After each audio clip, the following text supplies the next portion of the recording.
You don't know me, but my name's Psy. I'm just the O'Hare delivery guy.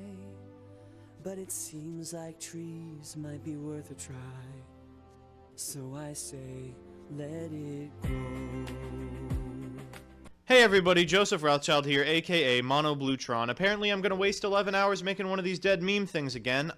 Anyway, this guy's name is Psi, so we're playing Psi-Frames. This one's pretty easy, to be honest. So here's the list. So, if you're not familiar, Psi-Frames is a deck that does its best to induce suicide. It's like 99 different hand traps that negate and destroy spells, monster effects, and special summons, and then they special summon themselves, and also Psi-Frame driver from your deck, and then those cards go away at the end of the turn, and then you can use different cards and the field spell to go into the Psi-Frame Synchros. It is one of the most xenophobic deck archetypes of all time, like Klee levels of xenophobia, so we can't actually play a lot other than 3-ofs of all that good Psi-Frame shit, and then feel zones and draw spells. So here's what we're playing. We got 3 driver, of course, followed by 3 of each of the good Psi-Frames, alpha, beta, gamma, and delta. Those do monster summons, attack declarations, spell cards, and monster effects, respectively. That's like the whole deck. Then we got like 2 Maxis, 3 card Ds. I promise these are better than they look. 3 Psi-Frame Circuit. This is obviously the best card in the deck. 3 copies of Psychic Feel Zone, which allow you to actually feel something instead of just remaining a numb, dead husk who makes meme videos for money.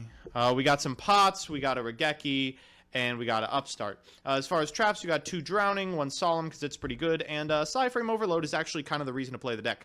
In the extra, we have a bunch of shit we're never going to go into, and then Zetas and Omega. So let's jump into the games and see what happens. So we're up against Speedroid, just Synchro Speedroid. It's trying to do its best to make a Crystal Wing Synchro Dragon every turn. Unfortunately, it's going first, and we don't really have a lot to do. We're going to be able to use this Maxi. I don't fire it off upon the Resonator, and I probably should have, just in case he had Terra Top. He's going to go into Red-Eyed Dice, make this a 7, and then immediately summon Synchro on Resonator to go into Crystal Wing Synchro Dragon. We have actually a couple of cleanouts to this. The Drowning and the Psi-Frame Overload both deal with it very nicely. He's going to activate Shock Surprise, and I figure, oh shit, well, the smart thing to do would be to flip Psi-Frame Overload and just use it now, but I decide to use the Delta effect, which he negates, obviously, and then I'll use Psi-Frame Overload in order to get this guy banished. Then once he destroys my board, he's going to use Terra Top and Speedroid Red-Eyed Dice in order to go into Crystal Wing Synchro Dragon, and then Speed Recovery, which I will negate with my second copy of Psi-Frame Gear Delta.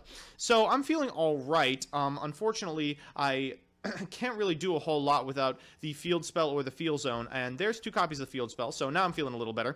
I'm going to use Overload's effect and card Ds, adding a guy back to my hand and then drawing 2 cards. I have to discard for end step. I figure Beta is probably the worst one possible. He's going to add Red Eyes back to his hand, draw Takaton board for turn, and then make a 5 going into Chambara. Am I saying that right? Red Hot Steel Knife card. Thankfully, this is a card that has to attack, and we actually get a chance to use Psi-Frame Gear Beta. This ends the battle phase as well, which is pretty sweet.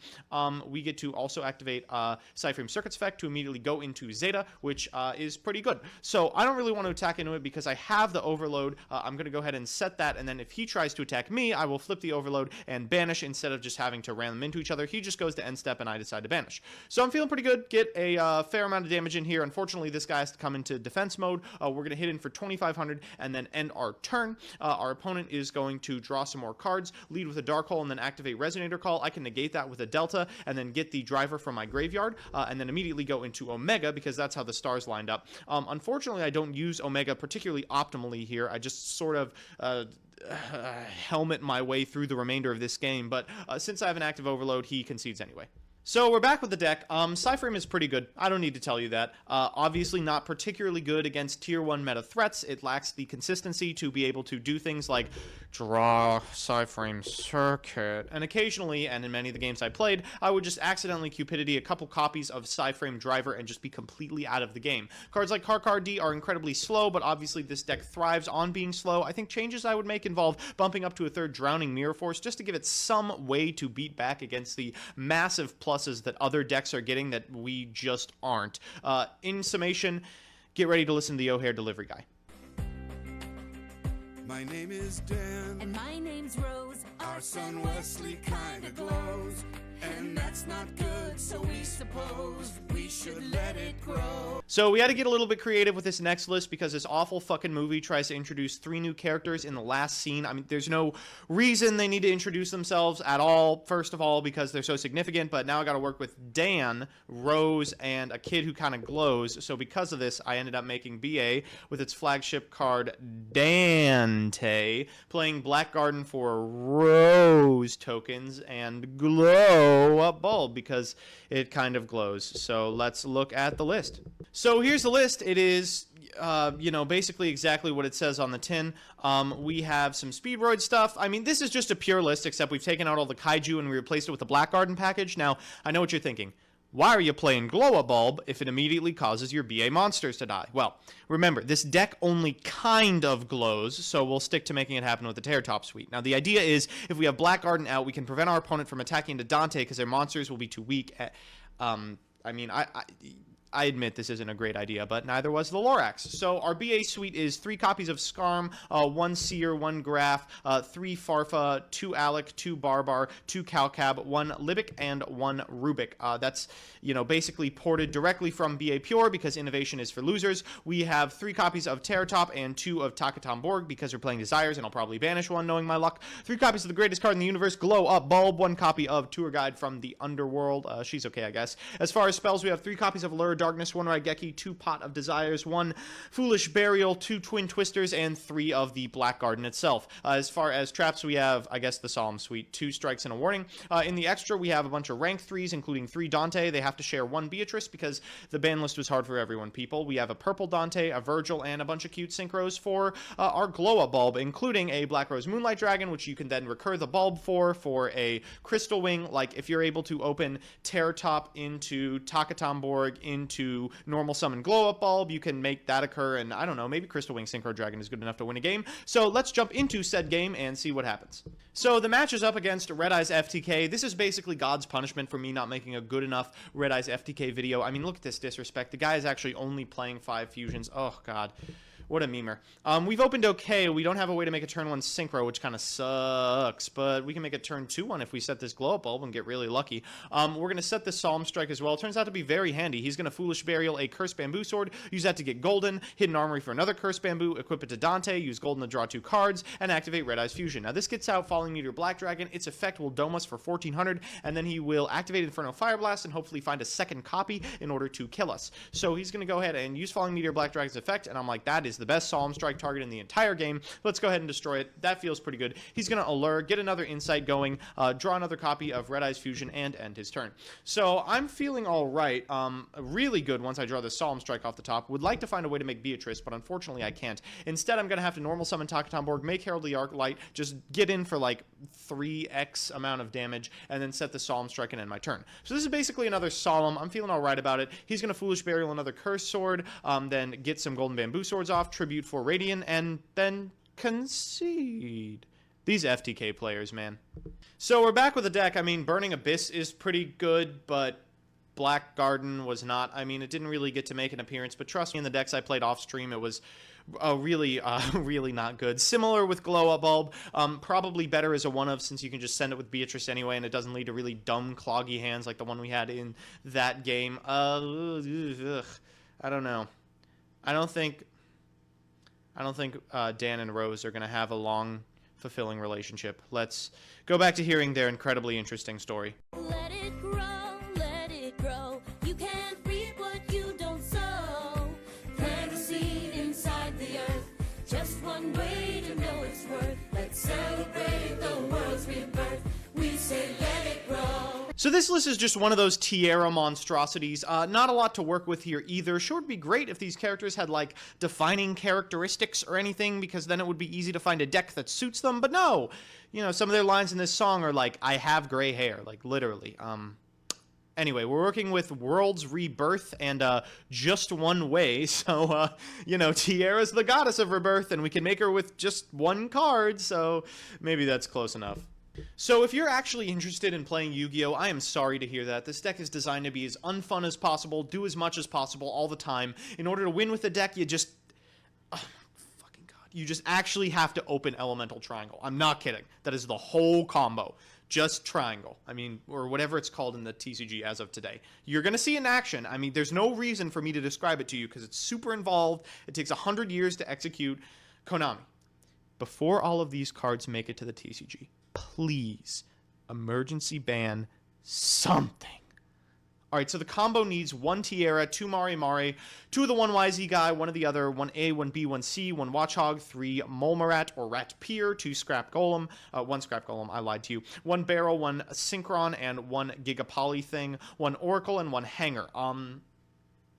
Because of that, we're playing multiples of a lot of them, because if you draw them, it actually kind of screws up the combo. We have 3 Mari, 3 of Zephyr Nui, Secret of the Yangzing, 2 of the one you need 1 of, Zephyraxi, 2 A's, 2 B's, 2 C's, 2 Karakuri Watchdog, 2 Karakuri Barrel, 1 Scrap Goblin, because this is actually fine if you draw it, 3 Zodiac Beast, Rat Pier, of course, 2 Black Sheep. This could probably be 1 Black Sheep and 3 Jet Synchron, which really sucks if you draw. We have 1 Upstart because, God, I mean, why not? 1 Fusion Substitute. This can be anywhere. 3 copies of Magical Mallet. 3 reloads. These allow you to get to your 3 Elemental Triangle because you have to open this card. And then these don't matter if you draw them for the most part. In the extra deck, this is also really, really specific. You need 1 Elder Entity, 1 Baxia, 1 Yazi, 2 Karakuri Shogun Bure, 1 Ancient Fairy Dragon, 1 Excel Synchron, 1 Super Heavy Samurai Swordmaster Mushashi, 1 Denglong. First of all, why would they print Danglong? This card is absurd. 1 Mecha Phantom Beast Dracosack, and then Zodiac Beast Tigress, Drancia, Wildbow, Bullhorn. Those all come out. You use the whole extra deck. Okay, enough hyping this up. Let's get into the game. So, first of all, shouts out to Sorab, a friend of mine who you can see on my channel occasionally. He was the only one who was willing to sit through all of this. You can see he's playing, oh, God bless his soul, some kind of, I don't know, Magnet Warrior deck. Like, Jesus Christ. It doesn't matter. I basically told him just queue up with anything and allow me to go first. I'm going to see if I can solitaire my way out of this one. So, we haven't opened the triangle, but we did open a Magical Mallet, so we're going to go ahead and fire that off, and what do you know, there's the triangle. So, we're going to activate this card to get a Zodiac Beast Rat Pier, and we are off to the races. We're going to special summon Wildbow. We're going to special summon Tigress. We're going to special summon a Bullhorn in that order. Bullhorn is going to detach Wildbow in order to add a copy of Scrap Goblin to our hand, and then detach the Tigress to special summon a Molmarat from the deck. After that, we are going into Drancia. We are going to normal summon the Scrap Goblin and sink into Yazi, Evil of the Yangzing. We'll then use Drancia's effect to destroy Yazi. That is going to allow us to get a Mari to our side of the field. We are going to use Mari's effect 3 times to summon 3 tokens and decrease its level by 3. Afterwards, we're going to tune into Excel Synchron, use Excel Synchron's effect in order to send a Jet Synchron and decrease its level by 1. Then we'll tune it and a token into Danglong, Origin of the Yangzing. Why does this card exist? It is so powerful. When it is special summoned, we are going to activate its effect to add a Zephyr Nui to our hand. We already had one in hand, but for the purposes of completeness of the combo, I want to show you can do this even if you don't open it. Afterwards, we are going to use its effect to send a Mari to the graveyard, and then special summon a Baxia, Brightness of the Yangzing, by tuning it with the existing token. Baxia hilariously gets its effect so you can shuffle some cards of your opponents if you haven't gone first. So afterwards, we are going to use Danglong's effect to special summon a Zephyr Nui to our side of the board. Then Baxia is going to destroy it to get back Scrap Golem. Zephyr Nui will get Oracle of Zephyr here, but we have it in our hand, so we don't have to. Oracle of Zephyr, when activated, is going to get us a copy of the other Pendulum Zephyr Yangzing card. What is this card called? Oh, it's not even highlighting. We are going to then set it as a scale, Zephyraxia, Treasured the Yangzing, along with Zephyr Nui, in order to pendulum summon the 1 card from our extra deck, the Zephyr Nui, Secret of the Yangzing, that we just destroyed. Afterwards, we are going to use Drancia's effect to special summon a Molmarat and immediately go into Elder Entity. Afterwards, we have 2 4-stars on our side of the field, so we can go into the other copy of Bullhorn. We can use that to search for a Lunalite Black Sheep, and then get the Fusion Substitute, and then use Jet Synchron's effect to discard the Fusion Substitute, special summon itself, and go into Ancient Fairy Dragon. Now, since this is a Synchro, we get the Oracle of Zephyr effect to put a monster from our deck on top of it. We are going to get Tierra. Afterwards, we are going to use Fusion Substitute to shuffle Elder Entity back into our deck, and draw 1 card, which is, of course, Tierra. After that, we are going to destroy Oracle of Zephyr to use Ancient Fairy Dragon's effect and get another field spell from our deck. We are going to get Union Hanger. We're going to play that, get an A, use the other effect of Ancient Fairy Dragon to special summon a level 4 monster from our hand to special summon A, use Union Hanger's effect to attach a B, and then sink into a Bourrée. Bourrée is going to be chain link 3, Buster Drake is 2, A is 1. As they resolve backwards, Bourrée is going to get a Watchdog, and Drake is going to get a Crush Wyvern, and A is going to add B back to our hand. We then take our 2 rank 7 Synchro monsters and go into Dracasac. I'm going to use its effect to make a bunch of Dracasac tokens, and then sink the Watchdog and a token into a second copy of Bourrée. That's going to get us the Scrap Barrel Man, the Karakuri Barrel, which will then sink into a Super Heavy Samurai Swordmaster Musashi. We're going to use this guy's effect to target a machine in our graveyard, add it to our hand, and then... oh my god. Shuffle everything back. Just everything for Tierra. And of course, when Tierra is special summoned, she special summons everything in the graveyard, in the hand, all back into the deck, and we just go for the best, so Rob. He draws a copy of Beta, probably the best draw in his deck, gets an Alpha, ends his turn. We draw, Elemental Triangle off the top, and this is just the end of the game. I don't think he plays this one out. If this deck ever becomes meta, I will find the dual terminal myself and destroy it. Back to Lorax. My name's Mary, and I am 3. I would really like to Fuck! la la la la la la la lee. I say let it grow. Alright, next we've got World Tree, a plant synchro variant in which we would really like to see, or fuck a tree. That was an interesting line. That must be from a foreign version of the film. We're going to use this arguably busted card to extend our combo plays and hopefully do a good enough impression of Plant Synchro 2012 that Quasar ends up back on the ban list. So la la la, la la la, la lee. So the idea here is if we get like a million counters on the World Tree by like Lone Fire Blossom recursions and Dandelion shenanigans, we can pump one of our opponent's monsters to infinite with the World Tree, and then we can Xyz the Sylvan and a copy plant, or 2 copies of the Sylvan, to make the Chronomaly monster that's in the extra deck and use its effect to burn our opponent for the attack of the token. Our backup plan is just Wangu Beats. Is it good? No. No, it's not. Anyway, here are the cards we're playing. We have 3 Sylvan, which, you know, obviously does not do a lot, except be a 5-star that we're going to want to use Lone Fire to summon 100,000,000 of the percent of the time. We got 3 King Tire Wangu, of course, our backup plan. He's searchable with Smunk. With Garden out, there's not a lot that he does not destroy. 3 Lone Fire ensures that we can find our plants easily and set up counters on the tree itself. Dandelion is a cute way to make a lot of plants really fast. Copy Plant is effectively Sylvan's 4, 5, and 6. We've got 1 for 1 to get said copy plant, 3 copies of Desires, 2 copies of Fragrant Storm, just because I feel like I really want to be drawing a lot of cards, and these individual cards are particularly good, and we actually plus off of like destroying them because we get World Tree counters. We don't plus, but we get closer to our combo, you know what I mean. 1 copy of Upstart, 3 Terraformings to find Black Garden, just to slow the game down to a crawl, add a bunch of plants on a board. Ramming tokens into tokens is a really easy way to add counters to the World Tree. 3 Dualities, just because I figure we're going to have to dig deep instead of special summon. 3 Tree to be a tree. 3 Super Solar Nutrient to find our Sylvan copies. 3 Miracle Fertilizer to try to special summon Lone Fires and, you know, sort of get the whole combo out at once. It's not really very good. And, of course, 3 Black Garden to slow the games down as much as possible. In the extra deck, we, I mean, we're not making any of these. Let's jump into the game.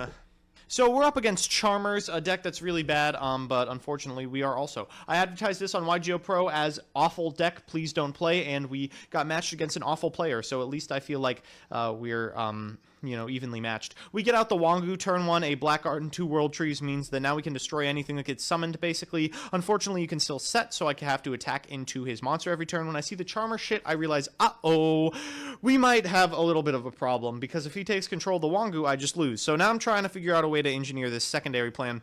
To get going, we're going to Fragrant Storm, and wouldn't you know it, there's a copy of the Sylvan and a Pot of Desires. So I figure, I've got 18 cards in my deck, I can probably afford a Pot of Desires. In the meantime, let's just Sylvan. Not really interested in doing anything else. We can make the Chronomaly in some distant future. However, I realized pretty quickly that the Chronomaly is not going to have enough tokens to actually kill him. So once we make this copy plant level 5, I go ahead and figure that I might as well go into Zolkin. So the smart idea would have been to set the nutrient, but I figure I want the nutrient in hand for my Summoner Monk. I'm going to just go ahead and fire off this Desires, get 4 cards in my hand, and then immediately get Eclipsed until I have 2. So now we're in a bit of a pickle, because while he can't destroy any of my cards outside of Magical Dimension, we can't actually kill him, despite having a pretty sweet setup. So he's going to blow up a whole bunch of my cards, take some damage. I don't know, he's just BMing me at this point. I get a bunch of flower counters, so I don't know, maybe these last 2 cards will be some sort of Destiny draw that allows me to make the combo happen. We're going to summon this, I don't know, the Lone Fire Blossom, I guess, and then the World Tree ourselves. A bunch of tokens. This doesn't look like it's going to win us the game. We do get to do 1350, and I don't know, maybe with some extra cards we could have figured out a way to make things happen. He's playing very sloppy, of course, just because he can afford to. The game at this point had devolved into just a series of 2 very bad Yu-Gi-Oh! Players giggling at each other. I think maybe the Wangu gets us some counters, so I figure maybe I'll just, like, sack out enough counters to do 6,100 points of damage, but unfortunately I can only do about 2,000 or 3,000, which is nowhere near enough, and unfortunately renders are really powerful and interesting game plan, null and void. Thankfully, our opponent is a very gracious opponent and allows us to go through the motions of powering up our Lone Fire Blossom, and is kind enough to set 1 monster pass so that we draw our whole deck and die. Woo! This one was bad. Not good. Holy guacamole. King Tiger Wangu was cool. I think maybe there's a scenario where Black Garden Wangu is like a really sweet, cute combo that you can get with like Summoner Monks and, what is this guy? A beast? I don't know. That's all I can really think of. I'm sure there's some other way that you can get this generic dude out.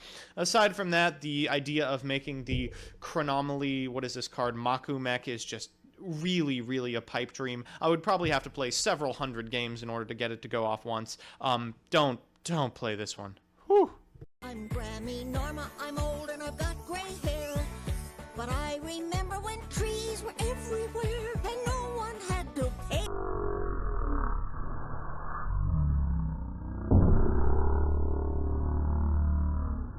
So I say, let it grow! Alright, so I can't even keep up the salt for this one. I'm legitimately excited. I kind of ran with the pay for air thing, and I made air Hummingbird OTK. We have to open pretty well, but don't worry, I'll concede games until we hit one that works. Let's go to the deck list. Alright, so the problem here is that we don't actually have a way to win the game. We have a lot of ways to get close, but no way to really close it out. The idea here is that if we get a Hero Lives out on a Prisma or something, and then we fake Hero out a Neos, or we Hero Lives an Alias, we summon him, and then fake Hero out an Air Hummingbird, or some combination of those, or we get to use Miracle Contact from hand, then we can have an Air Neos that has like 7,500 points of damage, which is just off the Hero Lives, and also not 8,000. Still, you know, we've got Wabaku to manage our life total, Hope for Escape to put us a little lower, Instant Fusions to do the same thing, so, you know, maybe it'll happen. If nothing else, it'll be fun. We've got 3 copies of Neos, 3 copies of Neos Alias, 3 copies of Prisma, 3 Air Hummingbirds. That's about the minimum amount of monsters we can play, just the ones we absolutely need for the fusion to be anything close to consistent. Next, we have cards that search heroes, of course, 3 E-Emergency Call, 3 A Hero Lives, 3 Instant Fusion for life total management, and 3 Fake Hero to get out this awful, awful card from our hand. We have 3 Miracle Contact, which allows us to fusion summon, although we wouldn't have to use Polymerization anyway, but we get to use it from hand here, or Graveyard. 3 Pot of Desires in order to find the cards we need. 1 Upstart Goblin to put their life total higher, and also, I don't actually think that does anything. It just draws us cards. We have 3 Hope for Escape for life total management and for card draw, since we should be lower than them at all times. Wabaku, which we can flip up at an opportune moment, and 3 copies of Threatening Roar. In the extra, we don't have a lot in here, just 3 Air Neos, a Norden, and then a bunch of rank 4s and rank 3s that help us close out the game. Heartland Draco, Cowboy, and Nightmare Shark are particularly of note because they can push through that last 500 points of damage. So with that, let's jump into the game and see what we made happen. So this is our match. It's against the ever-popular Ice Barriers. As you know, Ice Barriers is a Tier 1 archetype from last year, which had to get emergency banned because every single card in it was too good. I don't know how this guy hacked his way into unranked duels, but whatever. We've opened... not particularly good, but we'll do our best. Our opponent gets to go first. He's going to set one card. I don't know what it could be. On our turn, we kind of have to go for it. We'll start with the upstart and then use the Pot of Desires in order to draw some cards. And holy shit, there's a hero lives. Let's go ahead and fire that off. Go ahead and play the Maxi challenge. Get ourselves a Prisma.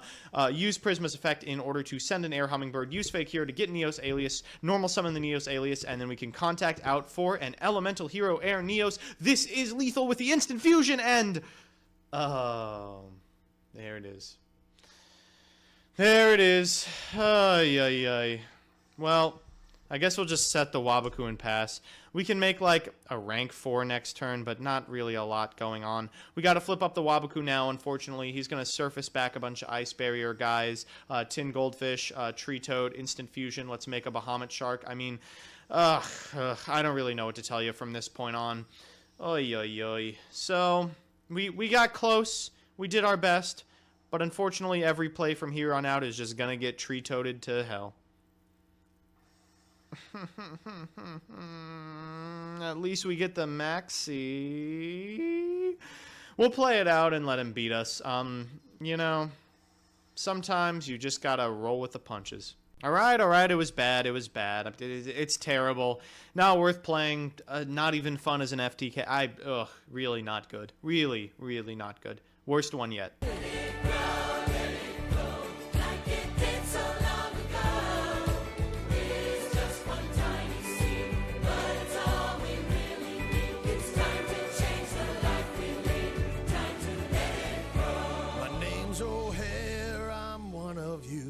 I live here in Thneedville too. The things you say just might be true. It could be time to start anew and maybe change my point of view. Nah, I say let it die. Let it die, let it die. Let it shrivel up and come on, who's with me, huh? Time to let it die. Get it? We're going to play another really bad deck. This is called Dice Darkworlds. Now, for those of you who don't know, there have been 2 good dice cards ever released, Snipe Hunter and Sixth Sense, and one is banned. So we're just going to do our best to figure out how to play a deck with dice elements that doesn't completely fucking roll over. So I came up with Dice World since there's like a little bit of synergy just insofar as the dice guys are mostly fiends and occasionally rolling poorly makes you discard cards out of your hand. But, you know, hopefully it'll be good enough to steal a game. In the past, you could tell bad opponents that Snipe Hunter's effect triggered Darkworlds, but, you know, unfortunately it doesn't. Effectively, this is just the Dark World deck that's never been good enough with some additions to make it slightly worse. We are playing 3 copies of Grapho, 1 copy of Lucent, 3 copy of... holy fuck... Dice Clubs. This card actually has some incidental synergy by accidentally making us discard cards out of our hand a large percentage of the time. 3 copies of Snow, Unlight of Dark World. 1 copy of Beige, Vanguard of Dark World. 3 copies of Snipe Hunter himself, historically good in Dark Worlds just because he was a broken card at time of release. 3 copies of Brow, Huntsman of Dark World, and 2 copies of Fabled Raven. Next, we have our spells. 3 Dragged Down to the Grave, the only reason to play Dark Worlds. 3 Pot of Desires, probably not great in the deck that wants to draw a billion cards, but we'll see. 1 Upstart Goblin, 3 Dark World Dealings, and you know, usually you play MST, but I was figuring we're in on dice anyway. Let's just play some damn dice foons. We then have 3 Dangerous Machine Type 6. This is an interesting card. During your standby phase, you roll a die and you either discard a card, make your opponent discard a card, draw a card, make your opponent draw a card, destroy a monster your opponent controls, or destroy this card. So most of those are actually pretty good for us, so I figured I'd try this out as well. 3 copies of Gates of Dark World, 1 Vanity's Emptiness, and 1 Solemn Warning. In the extra, we have a bunch of rank 4s and rank 8s that I refuse to go into on principle. Let's jump into the game and see how it plays out. So this was at least one of the more entertaining matches. We're up against Cyber Dragons. Thankfully, we get to go first, so we're going to go ahead and set this Dice Spoon and activate 2 copies of Dangerous Machine Type 6. We're going to go ahead and activate this Drag Down to the Grave, send this Snow from our hand to the graveyard because it's the only card in the hand, and take his Proto-Cyber Dragon. I just want to keep him off of Cyber Dragon stuff for as long as possible. We're going to get Snipe Hunter off the draw and also the Gates off of the Snow and end our turn. I just figure it makes the rest of our Darkworlds live probably good enough. And what do you know? He draws off the draw Cyber Dragon Zwei. So he's going to go ahead and summon that, attack in for a fair amount of damage, end his turn. We're going to Dice Spoon that set card, and what do you know? We roll the one that just does damage to us. So not, you know, maybe Dice Spoon isn't the best card ever. We're going to go ahead and 2 machines. That is a 2, which is he discards a card, and a 1, which is we discard a card. We're going to discard the Brow and immediately draw another card. And what do you know? It's the best card ever, Dice Clops. We're going to roll a die. It lands on a 5, which means we have to discard a card. Probably should have thought that one out a little better. Regardless, he draws Gas again, another Cyber Dragon Zwei, which he's going to ram into my Dice Clops, just making sure I can't do anything. We're going to Dangerous Machine. We have to discard a card. It's Grapha. That's great. And then we accidentally kill itself. Whoops.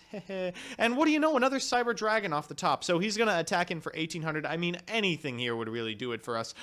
We draw another Gates, unfortunately, and make him discard a card, end our turn. He's going to go ahead and draw a Hex Sealed Fusion, attack in for, like, I don't know, like 19 million damage. We're somehow still alive. I'm shocked too. And what do you know? We draw a Dice Clops, and after making him discard a card, we suddenly might be in this game. He's going to be able to ram this card into our card, but what do you know? He actually is actually just going to banish it for Chimera Tech.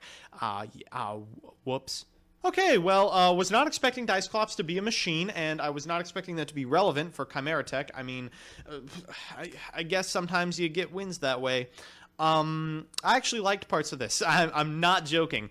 Snipe Hunter obviously was very bad. Use your normal summon. Dice Clops similarly bad. I mean, no, really, I just kind of like Dangerous Machine Type 6. Now, it was super gimmicky, super cute, but I may already have ordered all the cards for this in real life so I can play it casually with my friends. Someday, someone will break this card, and so far, I think this deck is the top contender. Not a very impressive showing, but certainly an interesting one. Nobody. You greedy dirtbag!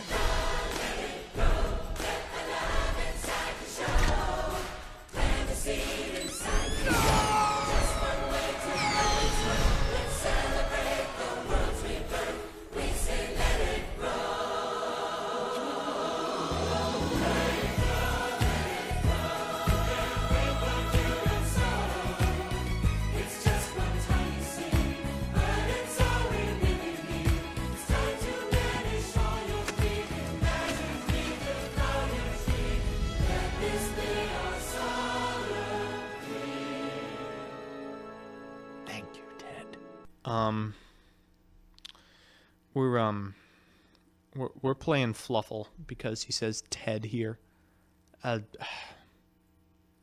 That's really all I got, to be honest. All right, be real with me. How many of you want to see Fluffals? Like really? None, right? Like, you can see Fluffals anywhere on YouTube. Google Fluffal combos, and you will find 50,000 fucking YouTubers who made a Fluffal video. I made a Fluffal video already. Fluffals are good. They're a good deck. Everyone knows it. I know it. It's going to be tremendous once we get Patchwork. I mean... Okay, here's what I'm going to do. I'm going to dub over this footage I have of me explaining Fluffals and the Fluffal combos with footage I'm recording now of why I think the Lorax movie sucks so much. I think there are 3 main reasons that this movie is such a catastrophe. So first is O'Hare. I have no idea why O'Hare is in this movie at all. The Lorax already has a greedy capitalist villain. His name is the Onceler. Why do they have to, like, have a second Onceler because some ass intern decided to cast Ed Helms as the villain in this film? Every single part of the O'Hare plot sucks. It sucks. Why are they paying for air when they have enough clean air to have a dance number in the beginning? Like, why is O'Hare restricting himself to selling exclusively air when the water quality is similarly bad and something you can profit off of? Why is he concerned about a tree that has a 10-year germination? It says in the movie it takes 10 years to germinate. Why doesn't he just show up in the night sometime in the 10 years with an axe and chop that fucker down? Listen, okay, there's a simple fix for all these problems. You take O'Hare out of the movie and you make the film about the Onceler. The reason the Lorax is powerful is not because the Onceler is like a creepy, generic capitalist villain. I mean, it's kind of that, but not exclusively. It's because we are confronted with our own motivations in the pathetic, genuinely regretful character of the Onceler. It's easy to say we're not going to repeat O'Hare's mistakes about environmental degradation because his actions make no fucking sense at all. The same statement is not as easy to say about the Onceler. He has an understandable desire to carve out a living for himself, which blossoms into something intensely destructive. If there's one good thing about the O'Hare storyline, it's that there's this like surveillance state in the middle with like all these cameras everywhere, and I think that's kind of interesting since, you know, as the world moves towards more surveillance, we can maybe kickstart a discussion about that, but that pretty easily could have existed under a Onceler regime too. I mean, he gets more paranoid in the movie. There's no reason he couldn't have set up cameras. Okay, second. Taylor Swift's character in this film is fucking useless. Like, like historically useless. I don't even remember her name. I'm going to refer to her as Taylor Swift's character. So before I get into this, I'm going to preface this comment by saying Taylor Swift is not a good actor. Let's just get that out of the way. She's objectively bad in this film. The criticisms of her character are exclusively character focused. They have nothing to do with Taylor Swift. Okay, good. So the fundamental problem with his character is the romance between her and Ted. Why would anyone even be remotely interested in Zac Efron's character? It's beyond me. He is annoying, he's boring, he whines incessantly, he has no motivation for anything out of pleasing this like cookie cutter ass girl. And despite this, the movie wraps up so nicely with this kiss between the two of them, since apparently Taylor Swift's character is so desperate to see a tree, she will literally marry the first person who shows her one. That is not hyperbole. That is a line from the movie. I think the solution to take the boringness out of Taylor Swift's character and to remove the awful motivations behind Zac Efron's character is simple. Make Taylor Swift's character Ted, and then take Ted out of the movie, right? Like, okay, take out this hackneyed bullshit after-school romance and replace it with something interesting. Here, picture this. Taylor Swift is a young woman who never really fits in with her peers. She's kind of disillusioned by this like weird commercialism in Thneedville, and as a result she spends a lot of time in the library or pouring herself into art. Most of her studies center around trees, mythical objects from a time she vaguely remembers. In the film proper, her parents allow her to just paint all over the walls of the house, so maybe one parent is gone from her life, and the living one just sort of lets her run a little wild as a result. Maybe the last memory she has of this parent is like they took her to a picnic in the woods or something, so then she has a motivation for wanting to see a tree that isn't, I'm trying to fuck Zac Efron. Trees as a concept get to be used as a criticism of our own nostalgia, and as she becomes more consumed by the desire to see a tree, her own deteriorating home life gets to parallel the deterioration of the environment. Because of this, when O'Hare, not the Onceler, paints over the trees that she has painted on her house, it actually means something. It's not just a side character trying to prevent Zac Efron from getting laid. It is a businessman trying to erase the last memories she has of a complete family and the sustainable environment they existed in. Then she can go to the Onceler, she can find out where the trees are. We don't need to fuck around with this wholly artificial plot where Zac Efron's mom is overbearing and she wants to play Boggle or something, and he talks for like 20 minutes with the Onceler, like 20 minutes about how bored he is, and he doesn't want to listen to the story that he cares nothing about and that we have to watch. So Taylor Swift gets the tree, she convinces the people to plant it, she is smart, she says photosynthesis at the end of the movie, and she realizes that regardless of her missing parent, she can engage with the world on her own terms. Maybe she grows up to invent like a Thneed-like item, but she harvests it sustainably or something. That just sounds like a better movie to me. Oh shit, we gotta go into the game. Alright, the third thing is every second they spend on the Onceler flashbacks is just completely wasted time. Now, as much time as I spent whining that the Onceler wasn't the focus of the movie, every part that does center around the Onceler in the film is just completely fucking unwatchable. Illumination Entertainment is a film company that has one giant problem: they can't tell compelling stories. So because of this, and because children's movies routinely operate on this paradigm, they rely on shit animation gimmicks to sell toys. This is the cinematic giant that built their entire business model around Minions, so when they had to make a movie that is set in a different universe than Minions, they were so scared that they made Ed Helms traipse around with bears and fish for like 40 minutes. And these woodland creatures, they act exactly like Minions. They move like Minions. They do bad physical comedy like Minions. They have these lavish, sprawling CGI worlds that they do nothing in, just like Minions. Even their vocal mumbles are like decidedly Minionian. The solution for this one is a bit harder because it requires you to hire a different company, but since 99% of the money made off the Lorax was made from hawking Kias and toilet paper with Danny DeVito's face on it, the quality of the movie can't possibly suffer. So in conclusion, Retool the script so the Onceler is the main character and his descent toward villainy is both understandable and reprehensible. Take out this bland-ass 13-year-old after-school sex plot for some kind of like meaningful relationship between the environment and the main character, who should not be Zac Efron, and then hire a company that won't put their awful minion B-roll into the film. I know this seems like a lot of effort to spend whining at 11:30 p.m. about a children's movie, but since an enormous part of children's identities are a result of the media they consume, I think we can subject them to much better than a 2-hour-long toy commercial for Illumination Entertainment.